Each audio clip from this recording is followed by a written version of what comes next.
Hello, I'm Tom Ferguson, and welcome to The Fundamental Molecule. This show explores the intersection of water, technology, and entrepreneurship. Each week, I interview innovators, experts, entrepreneurs, and investors in the world of water, helping us understand where this trillion-dollar industry is headed. These are the stories of the people building the future of the world's most valuable and fundamental resource. Disclaimer.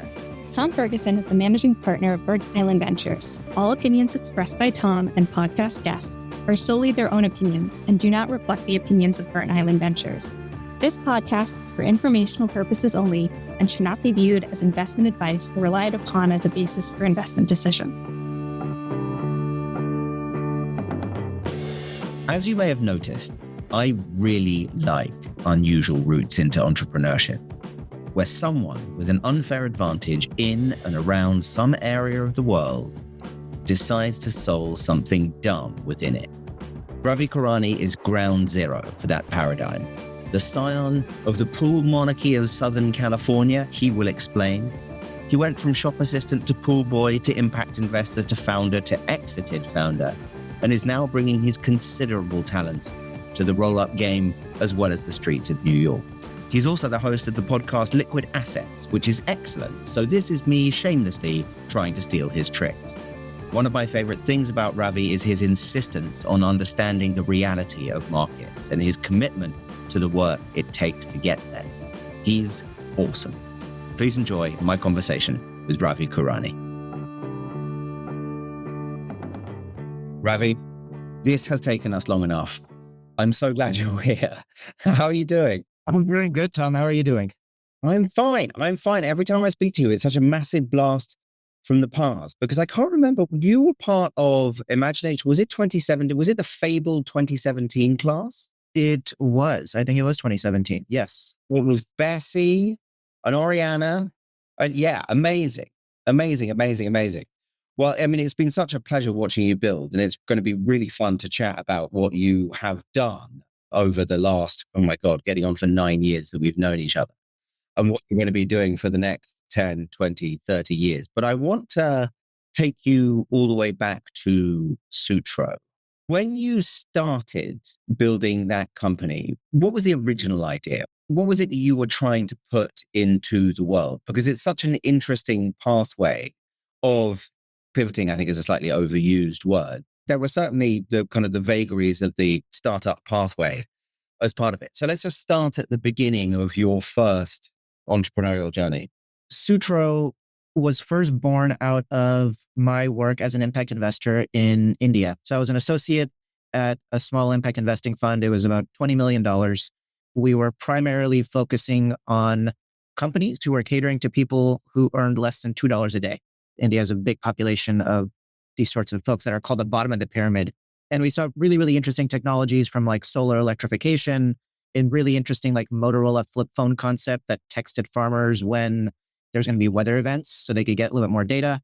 A lot of the deals that we had on our desk were around water filtration. Everybody was like, hey, we're making the, in quotes, life straw to help people have cleaner drinking water. As we know, Tom, water is used in a million different areas. And the life straw concept may not be good for an agricultural plant or for an industrial facility.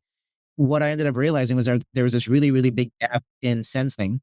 That's kind of what we set out to build. We were like, how do we make an affordable sensor? Because the folks out there were either using a test strip that was prone with human error, or you had this really expensive $10,000 Hawk analyzer or something like that.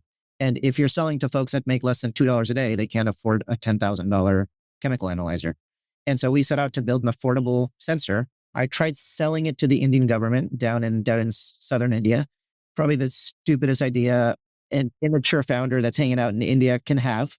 And so we pivoted. Take us now. I literally can't wait to hear what the reality of that was. It's a lot of red tape is probably the headline there. A lot of in-person papers and forms, and you have to get things notarized. Labyrinthine. Yes. And if you don't talk to the right person at the right time and they're out having tea, you missed your chance for 2 weeks and then you got to find them again. And it was a lot of circles. And if you can break through, there is an immense amount of access, but building that from the ground up, we'd probably die on the vine by the time I figured out how to do that at that age. What were the lessons that you took away from kind of the entrepreneurial process from being an associate at an impact fund? I think storytelling was really important, being on the venture side of it. A lot of founders had amazing technology. They had incredible things they were trying to do, but they didn't know how to say it. And I remember just seeing, we used to have this template that was this one pager.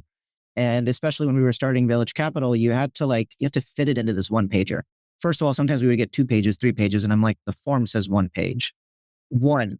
On top of that, when you just read some of this stuff, it was like, you're focusing on the wrong thing here. Like, let's talk about the market. Let's talk about how you're going to distribute this. And 90% of it may just go entirely into like how they built the tech, which was incredible. But in order to fund a business, you need to understand how you're going to distribute it. And so that was kind of the one thing that I learned in being on the venture side in kind of impact investing. It's so interesting, isn't it? I was just part of a kind of a process where we had to look at a lot of written applications.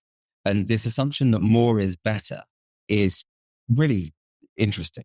Is that the more information that we can talk, it's like, no, actually what I need is the distilled information that hangs together in a sequence in such a way that demonstrates a really compelling ability to actually change the problem that you're wanting to change, as well as making the money that you need to make the whole thing self-sustaining and pay off for investors. And more words is not necessarily interesting. Do you think you did a good job of kind of taking that into account when you were starting to build Sutro? Do you think you were the good investment associate that then went on to the operational side and got all of the things kind of right?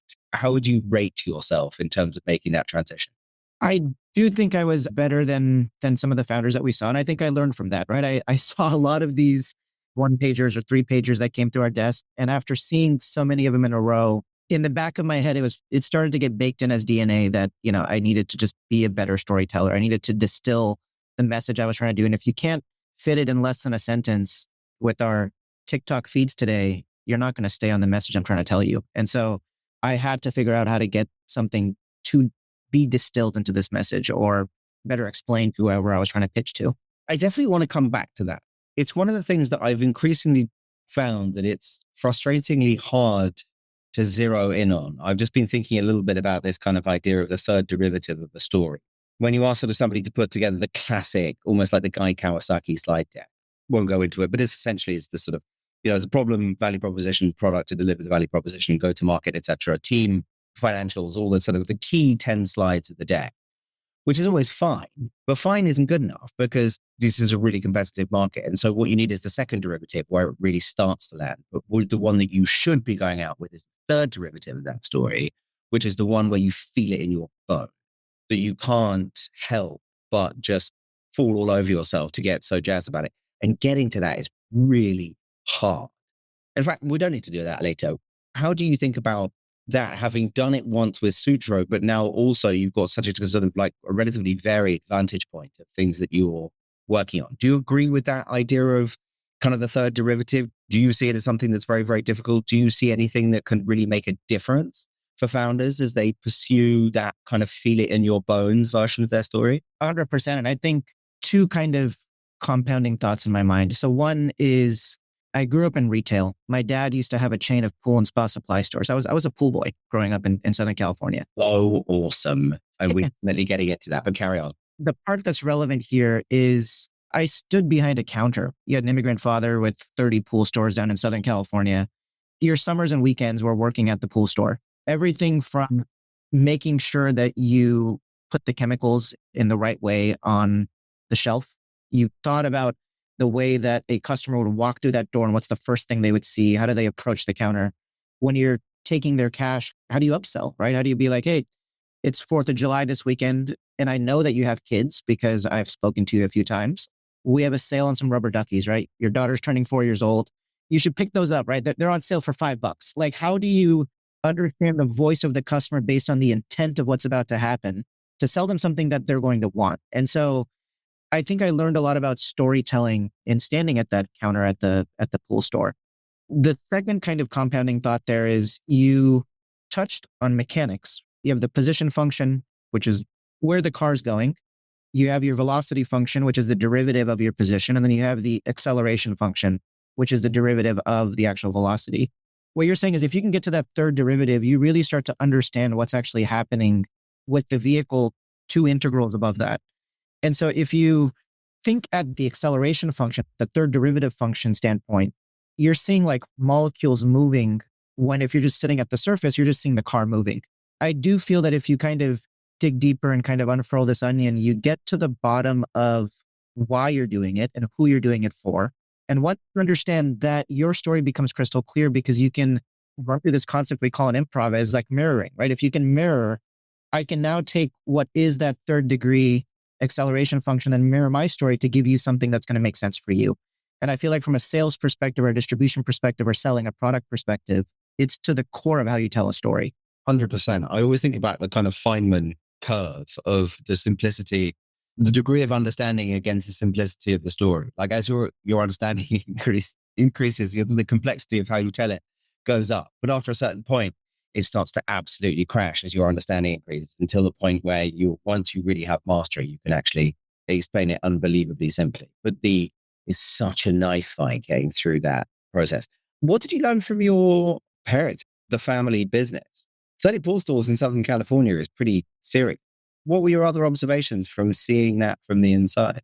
My dad was the pool king of Southern California. Right. Yeah, that's what we call him. Clown Ridley. One of the things I realized is to turn on the AC in the heat of summer. Again, immigrant family, we're a little bit cheaper. My dad was, you want to pinch every penny that you can. And I remember distinctly this one summer in high school, I was standing there and it was like Southern California, I don't know, 105 degrees outside. We're sweating on the inside. There's customers coming on the inside and they're leaving as quick as possible to obviously jump in their car where it's air conditioned. I remember going to the air conditioner and dropping. Me and my sister would secretly go and hit the down temperature and you'd see 2 hours later, my dad would go back and turn it up. And I was like, I think we should keep the store a little bit cooler. We might be able to get people to hang out in here a little bit longer. It worked. And I think that the point of the story, again, is like being aware of what's happening around you, being aware of your customer, being aware of the folks that are walking through the door. If it's 105 degrees outside and they need somewhere to be cooler, so you can hang out for a little bit longer, turn the AC on. It's a very simple output, but the point of the story here is like, if you're just aware of what's happening, the solutions are sometimes really, really easy to see. Really easy to see. To go back to the old David Foster Wallaceism, right? The fish, the sea that the customer is swimming in. But it comes back to this idea of you've got to understand reality from their perspective. Like the job to be done of being in that store is not just coming to get the pool equipment. It should be, oh my God, this is as refreshing as my pool is going to be. And that experience should be resonant in the same way. Those makes sense, right? But you've literally walk in your customer's shoes. So interesting. And so when you translated that, so just going on to the pool boy side of things, did it actually strike you that this was sort of slightly crazy, that you would sort of turn up? I mean, maybe the leaves and stuff you got to get rid of, but this idea of kind of chemical dosing and doing kind of test strips, and I don't want to put words in your mouth, like what was the actual kind of tech interaction with the pool and what did you think that you could improve? Yeah, when we kind of leaving off of that India part of the arc here, we tried selling to the Indian government and it just, like I mentioned, it was complete red tape. And so I came back to the US and we pivoted to pools because we had made an affordable water chemistry sensor that measured pH, free chlorine, alkalinity.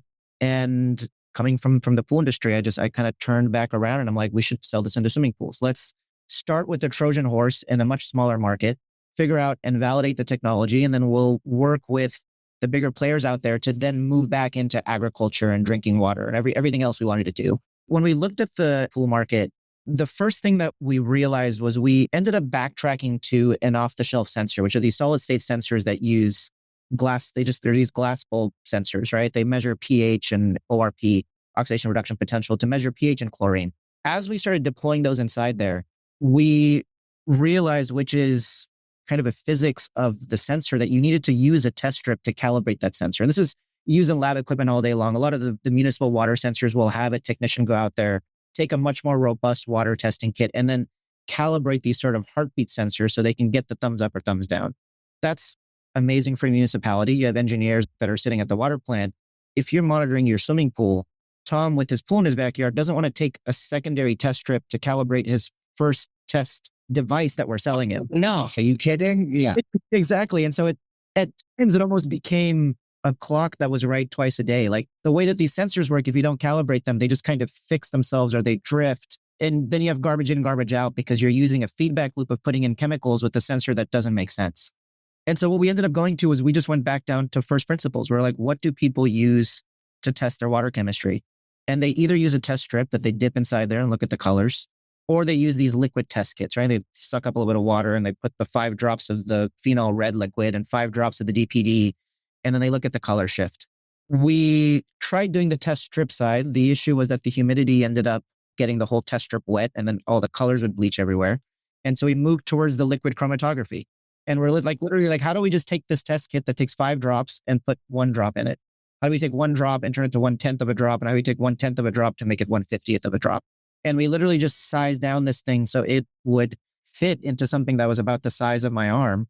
So it would do the exact same chemistry analysis that you would do in your backyard. Because after telling Tom, the pool owner, to use a test strip to calibrate the sensor that we sold you, I was like, I just have to go back to what you're used to using.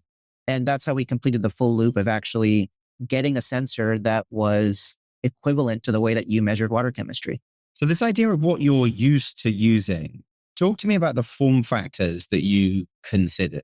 I remember the first time I saw your sort of completed unit and I was like, that is somebody who really understands human-centered design, basically, which is that looks like something that I could hurl in the general direction of my swimming pool, not necessarily all the way into, just it could hit the side and then bounce in, and then it would turn itself the right way up and it would bob around. You've always had a really, really good sense for design. How will you make that link between there's something that the people who are kind of already operating this area that happens to be a swimming pool is incidental, because what's interesting is the thought pathway. From knowing what they were already used to your design considerations for the hardware itself, take us inside your head as you were thinking through that process. Behavior changes is tough. What we ended up doing was we surveyed about 70 people in their backyards as they did things around their swimming pool. Permission first. Were you like hiding in a tree? We were hiding in tree. No, we obviously got permission. Yeah, we were coming in. We had put up a website and we're recruiting beta testers for the original Sutro. And the kind of initial first foray was that we needed to have an interview and kind of just watch you while you hung around your backyard.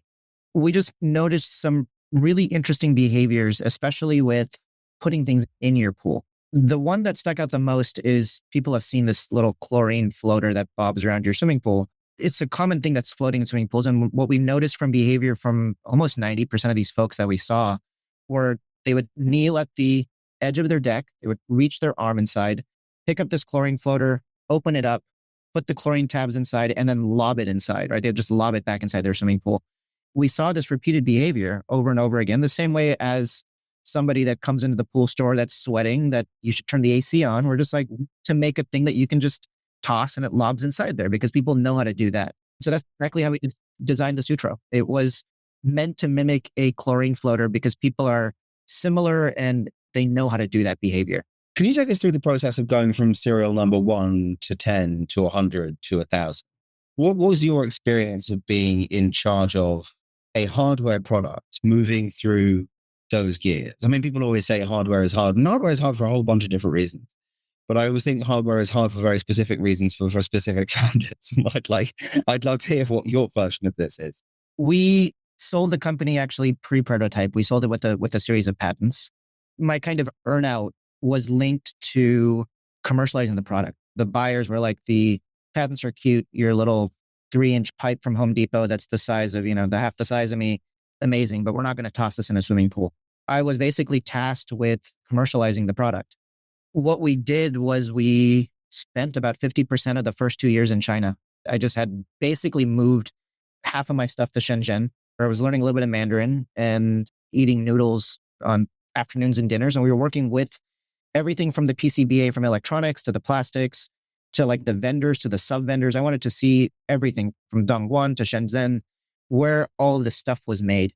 I worked on the factory floor to understand the SOPs and the QA, QC. I, in a sense, told myself that I would not leave China with visa purposes. I had to go back and forth. But I was like, when I come back to the US is when this container leaves from Yantian port. I just stayed there for about 50% of the first 2 years, did everything up and down.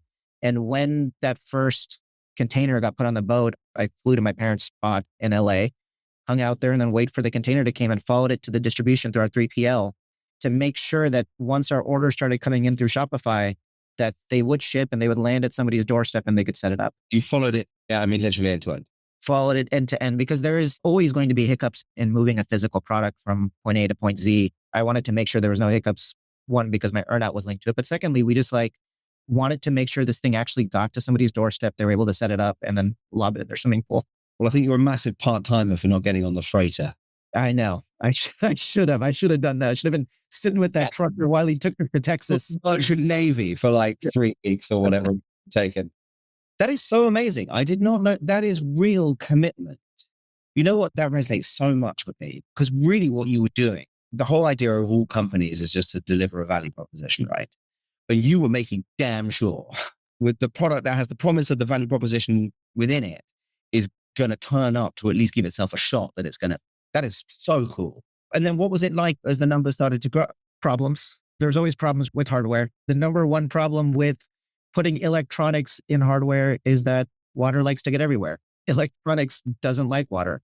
There was a particular issue that happened with our first batch of I think it was 100 monitors or something, where we had this sort of flux capacitor architecture, the way that it would open. We built it off of the Back to the Future. You would screw it up and then the inside core would come out the way that, Doc opens up the flux capacitor.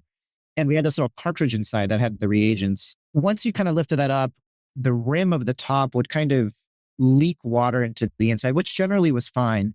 The issue is if you didn't even get 1 to 2 drops into the inside of the actual canister, in Southern California heat or Phoenix heat, where it's 105 degrees, you're getting this kind of evaporation and condensation flow that ends up happening.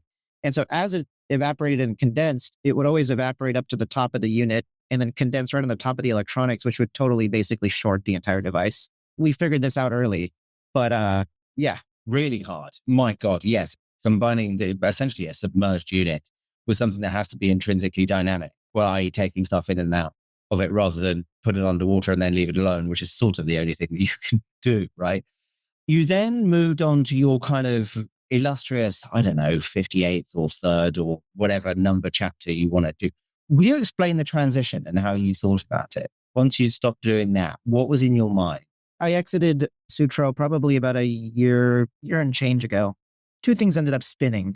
The first is I have this sort of, let's call it game plan or roadmap for wanting, or let's call it the master plan, right? That's kind of I think Elon Musk has this Tesla master plan, but my kind of master plan is to figure out how we can make the water world a little bit more efficient, right? We look at about over $1 trillion of water in the industry, and it powers about 60% of all of the industry we have, from agriculture. This is stuff that you and the audience totally know. As we're kind of looking at consolidation that's happening in everything from HVAC to swimming pools to even chemical factories, it's really interesting to see how capital can be used in the private equity space. And so that kind of spun off into 2 things. I always look at, again, swimming pools as a playground, and maybe I'll start there. So what we're doing is we've realized through kind of the latter years of Sutro that pool service technicians, right? The pool boys that I used to be, have a distinct need for having eyes on the swimming pool when they're not servicing the swimming pool. Usually a pool service company, Tom's Pool Service, will go to a home once a week.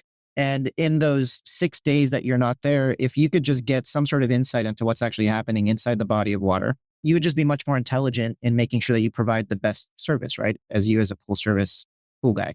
What we realized we could do is actually run a small micro private equity fund to acquire pool service companies to basically help them better become more efficient in understanding what's actually happening in the backyard and in their swimming pool.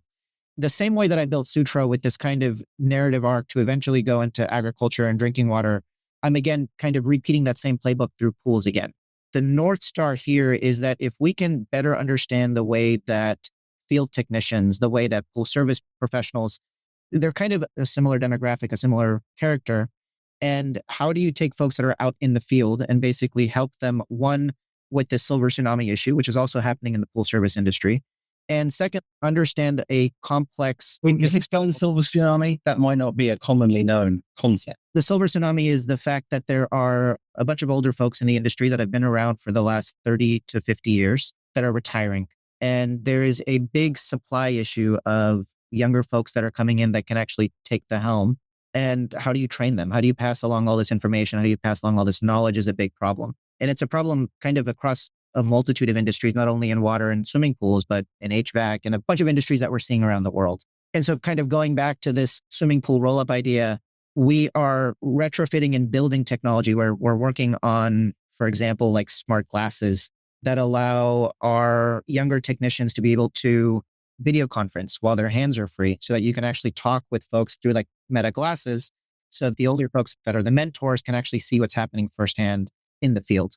How do we use AI to basically compound that knowledge so that over time we can aid in this sort of knowledge transfer from the silver tsunami to the younger folks? The North Star here is to build out a series of modules from solving the silver tsunami issue, from building out a portfolio of technologies, and then at the same time consulting with larger water companies to kind of understand what the actual surface area of, again, the customer looks like. It's the same experiment that I went through with the guy walking through the door that was sweating by turning on the AC in kind of macro scale. How do I see that happening again? And how do I give myself enough reps on goal to see exactly what's happening so that we can then make the right product for the right customer again? And do it through a vehicle that traditionally has not been used, which right now would be private equity. So the idea would be it's a sequence of acquisitions within initially the pool service space in order to help them essentially upgrade their operations in the face of what's good. Because like obviously a lot of these people are looking for buyers anyway because of kids aren't interested or the classic story. Assuming that's the case. That is the case. And then allowing it to become technologically assisted in order to transform cost and efficiency and then move into whatever you find out there that's going to be next. And getting the moat built around technology and not just a pure multiple play, which is what a lot of private equity does, allows us to truly operationally understand what's happening in the market by being in the market versus just kind of sitting on an ivory tower and buying up a few companies and hoping that I can buy at 3x and sell for 7x. And so we're going to try to build that playbook and then play it a few times over in kind of larger industries. Super interesting. So using the key pieces of kind of enabling technology, why this would be possible now versus possible before. Super interesting. So it's actually the overlap of AI with the meta glass. So the ability of actually having first person without having to strap a GoPro to your chest or whatever, because it's the interactivity of the camera with the audio that's being put into a non-Google Glass sort of setup. So it's the overlay of that you see kind of the opportunity to actually solve the problem kind of end to end. That's one of a few pieces. There is also a lot of work that can be done around the pumping, filtering, and sanitization of the pool, which again pulls from a lot of the work that's being done in municipalities and agriculture. The pump is extremely inefficient at a swimming pool. It's the second largest consumer of electricity to the air conditioner. You're talking about these Southern California, Arizona, Texas, Florida homes that are burning a ton of energy, both on their AC as well as their pool pump. There's a lot of work that can be done there. And that's in place, you also need to sanitize the water, right? So looking at other interesting ways of actually sanitizing the water, whether that be through alternative chlorine type products or reverse osmosis. There's a lot of stuff out there that we can look at. And that kind of goes back to the product portfolio that we can then acquire and then distribute through our network of pool pros and pools that we have. So if you were to think about what the likely next stage of your kind of master plan is going to be, what's your hypothesis of what's going to be interesting next? Water in general, I think there's a lot of interest around wastewater. I think wastewater looks really, really interesting. With this narrative of wastewater currently, it's looked at as the effluent of the entire stress system. And I just wonder if you were to rejigger the coordinate system and put wastewater at the center and figure out how you can actually use it in terms of water reuse, if you can use it in terms of redistributing wastewater systems into people's homes. On top of that, putting in water generation, I think you can solve a lot of the supply issues that we're seeing right now. And so I feel like many times we kind of focus and point the finger at water supply, but I just wonder, what if you looked at the effluent stream that's coming off and figured out how to kind of reuse that, which I feel like there's a lot of conversation of that. I'm more focusing on like the wastewater plant and infrastructure within cities. That could be an interesting kind of spotlight to point. What has surprised you about getting involved in the private equity market for the first time? Whenever anybody gets into any kind of new market, light bulbs coming on all over the place. It's been kind of a theme of this conversation, right? But what struck you about it? Innovation is not rewarded, which is really interesting in private equity. A lot of private equity loves vanilla. They love the spreadsheet. They love the multiple arbitrage.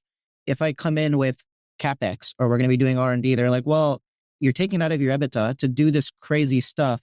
What if it doesn't pay off? Like, you should go talk to venture because they're the guys that are used to investing in tech. And so we're funding it off the balance sheet ourselves and just building it. And when we have it, we're already increasing margin. It's kind of because they need the story to be told to believe in it. They're not interested in funding to make the story. That's so interesting. The idea that kind of innovation is not rewarded because what if it doesn't show up in the income statement rather than, wow, we really could supercharge, it's another layer of value creation on top of the natural margin expansion if we can make this sing. I want to change gears a little bit. We talked about communication earlier in terms of storytelling, and this was one of your first lessons that you took on board when you were an impact investing associate. You have now, this is podcast echo chamber Argoga. This is two podcast hosts talking to each other. Talk to us about the liquid assets, which great name, by the way. I think I have the Twitter handle, unfortunately. Just talk to us. Why did you do it? Why did you want to sort of put this out into the world? Because it's really good.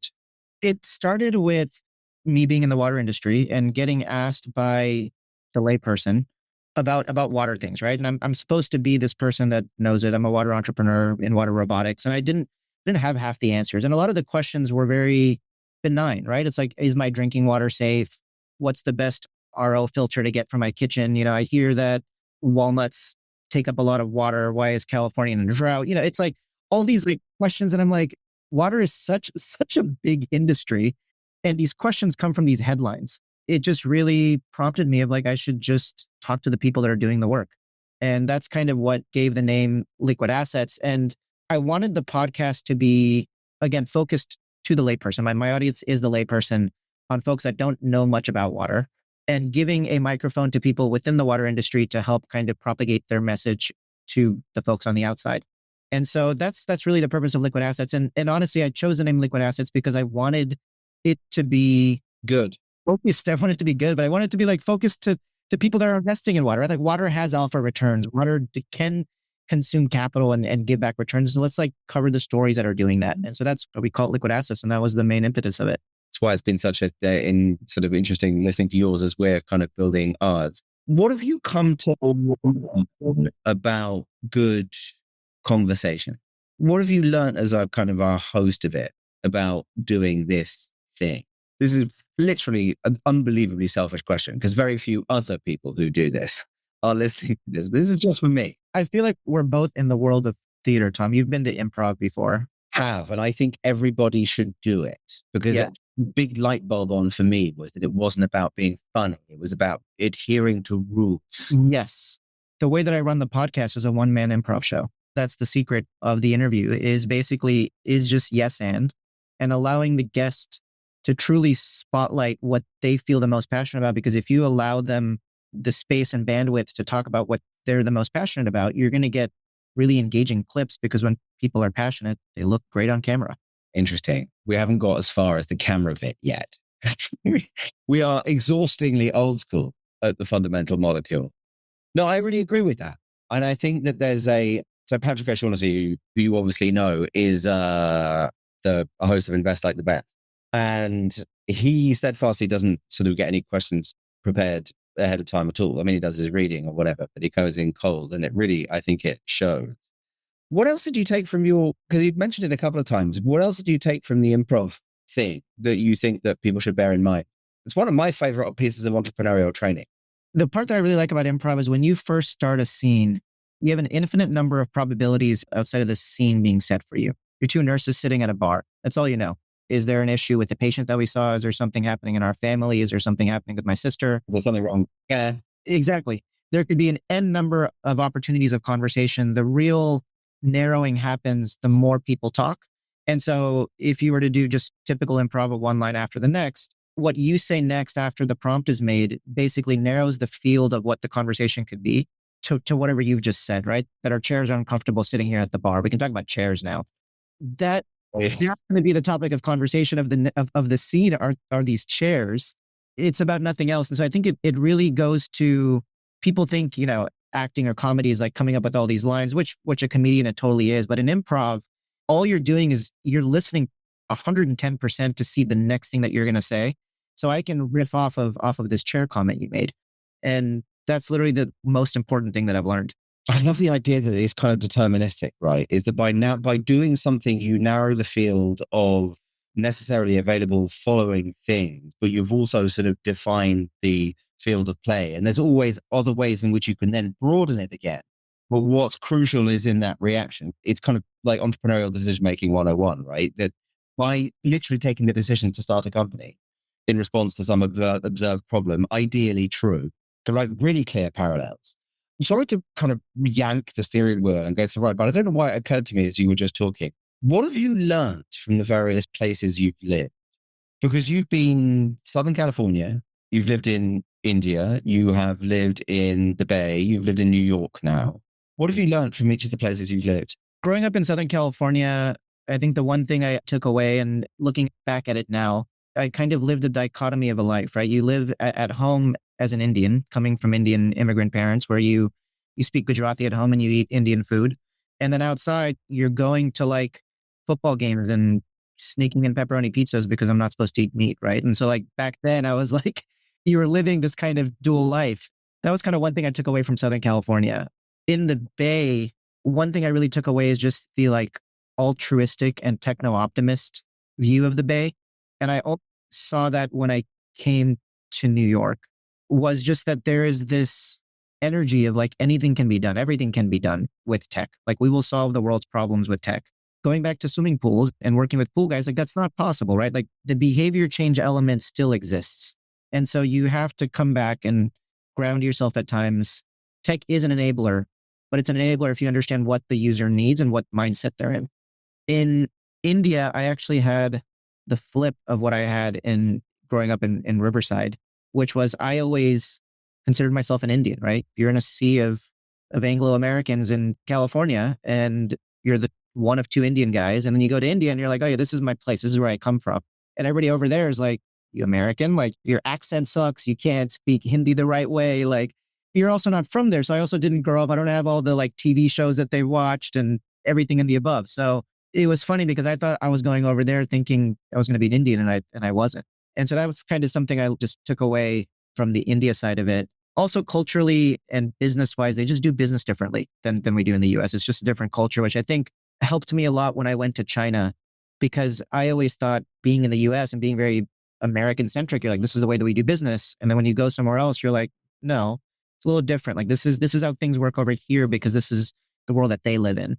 And then the last part about New York, one thing I took away was the intense diversity, which I really, really appreciate. They have 10 times the population of San Francisco. I think as many tech people in New York as is in San Francisco, because it's so big.